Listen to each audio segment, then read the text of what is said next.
What's the deal, y'all? This your man King Eric, the media assassin, coming at y'all with another video.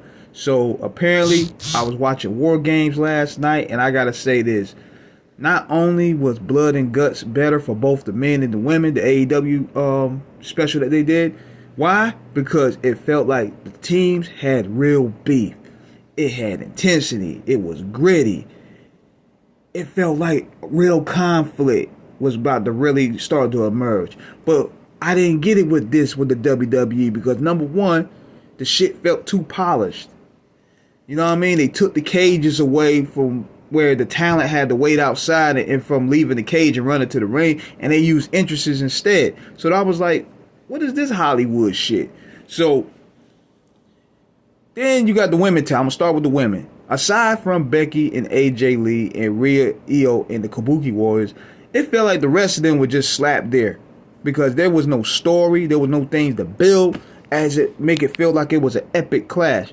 It felt as though this was a big ass money move by TKO just to get all the stars into one cage, ignoring the fact that there's no story, there's no real life conflict, there's no friction. So they try to sell it off that alone, like an all-star game, so to speak. Rhea and Charlotte didn't even feel like real beef anyway. Even when they did a little sit down, I didn't pick up no real beef vibes with them two. If anything, they always been respectful. But then this is what got me. Even though the only cool part about this match was the trash can spot with Io Sky, but she does that every year with a trash can, and Rhea with the clown mask, that was pretty dope, man. You know, coming off the movie Terrifier, that was pretty cool. But Lash Legend, and don't get me wrong, I support anybody, especially people of color that's trying to do their thing. Lash Legend has showed and proved by knocking these chicks out. I like that. But this right here is what I was talking about. This is that Hollywood shit. She taking all day walking to the ring, acting like a diva, while her crew getting their ass beat. She playing with her hair, all kinds of diva shit. Like, what is this?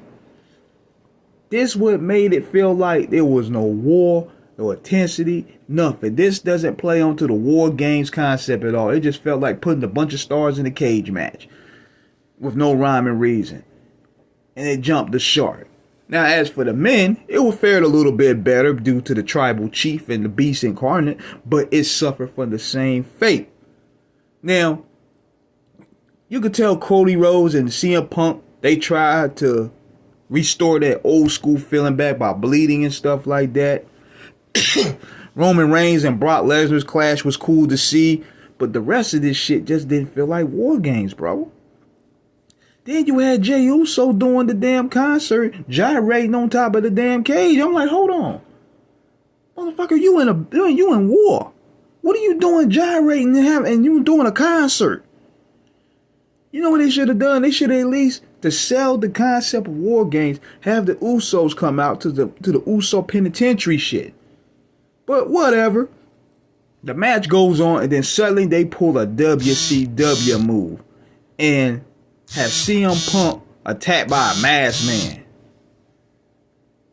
A masked man. I'm like, what is this Halloween Havoc Brother Blue Eye shit, man? Like, come on, this is the best y'all can do. And I don't want to see no Austin Theory, man. I'm like, I don't want to see him. Like, why would you want to see him? And he ain't done next to nothing for the past 2-3 years, man. Ever since John Cena buried what's left of his career. Why you want to see him? If anything, y'all should put Montez Ford in that role. The Division can use a little bit of color. You know what I'm saying? And speaking of John Cena, this is the worst retirement tour I've ever seen. I mean, for a guy that literally carried your company on his back for 10 years when the WWE was seen as cool, y'all sure giving him the saddest send-off I ever seen, as if y'all don't like the guy. Now, there's nothing wrong with putting over new talent. That's what you're supposed to do. And I salute John Cena for doing that, because to his credit, he made Dominic Mysterio look legit. He made him look like a star.